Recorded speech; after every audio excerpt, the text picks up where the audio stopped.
বাংলাদেশের থিয়েটারের বিজনেস, এই প্রথম বাংলাদেশের একটা ছবি দেশের বাইরে এতগুলো হলে যাচ্ছে, সেটার বক্স অফিস কালেকশন আমি মনে করি ঈদের যে কোনো ছবিকে দরদের ব্যবসা কিন্তু ছেড়ে যাবে।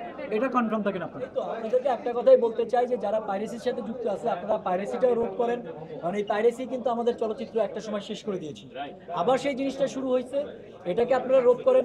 যদি চলচ্চিত্র না বাঁচে, ইন্ডাস্ট্রি না বাঁচে, ফিল্ম হবে না কিন্তু। 2 সপ্তাহের রেসপন্স তো আমি আগেই বলেছি, আবারও বলছি, জেলা শহরগুলো খুব ভালো, ওভারসিসে খুব ভালো, এবং ইনশাল্লাহ ডে বাই ডে কিন্তু এটা আরো ভালো হচ্ছে। যেমন আপনারা ইউএসএ দেখবেন, আমরা শুরু করেছিলাম 23টা শো নিয়ে, কিন্তু এখন কিন্তু চলতেছে অলমোস্ট 42 শো। তো ডে বাই ডে শোটা বাড়তেছে, হয়তো বা ইন ফিউচার আরো বাড়বে। বেসিক্যালি যেটা হচ্ছে সেটা হচ্ছে যে ফিল্ম তো আর একরকম না, ফিল্ম সব কিছু মিলে হয়, আর ফিল্মের উইন্স কিন্তু আলাদা। বাংলাদেশের থিয়েটারের বিজনেস, এই প্রথম বাংলাদেশের একটা ছবি দেশের বাইরে এতগুলো হলে যাচ্ছে, সেটার বক্স অফিস কালেকশন আমি মনে করি ঈদের যে কোনো ছবিকে দরদের ব্যবসা কিন্তু ছেড়ে যাবে।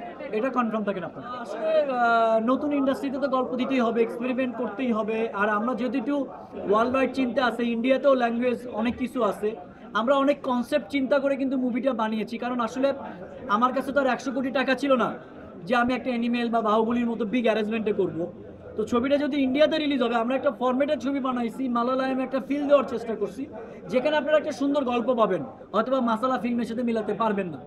তো যে কোনো নিউ এক্সপিরিয়েন্স সবার জন্য হয়তো অনেকেই নিতে পারে, অনেকেই নিতে পারে না, আমার কোনো অভিযোগ নাই। যারা ভালো বলেছেন তাদেরকেও আমি সাধুবাদ জানাই, যারা খারাপ বলেছেন তাদেরকেও সাধুবাদ জানাই।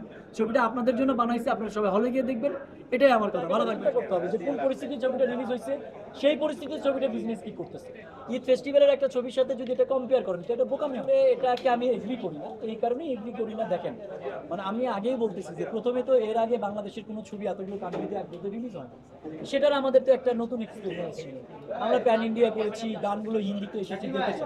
তো সব কিছু মিলে একটু তো ভুল ত্রুটি অবশ্যই ছিল, সেটা আমি অস্বীকার অবশ্যই করবো না, কিন্তু আমি মনে করি না যে এটা একটা মানে ব্যাড রিভিউ ছিল। বাট ইটস এ গুড, বাড়তেছে অলরেডি, কারণ অলরেডি টি সিরিজের থেকে অফার আসছে, মানে আমি জানি, আমি পার্সোনালি জানি শাকিব ভাইয়ের সাথে এক্সক্লুসিভ তারা এগ্রিমেন্টে যেতে চায়। তো এই ব্যাপারগুলো তো একদিনও হবে না, ডে বাই ডে হচ্ছে। ধরেন আমি যে পরিশ্রম করলাম, আমার যে ভুল ত্রুটি হলো, নেক্সট যে ডিরেক্টর আসবে সে বানাইতে গেলে কিন্তু তার জন্য রাস্তাটা অনেক ইজি হয়ে গেছে। এই তো আপনাদেরকে একটা কথাই বলতে চাই যে যারা পাইরেসির সাথে যুক্ত আছে আপনারা পাইরেসিটাও রোধ করেন, কারণ এই পাইরেসি কিন্তু আমাদের চলচ্চিত্র একটা সময় শেষ করে দিয়েছে, আবার সেই জিনিসটা শুরু হয়েছে, এটাকে আপনারা রোধ করেন। যদি চলচ্চিত্র না বাঁচে, ইন্ডাস্ট্রি না বাঁচে, ফিল্ম হবে না কিন্তু।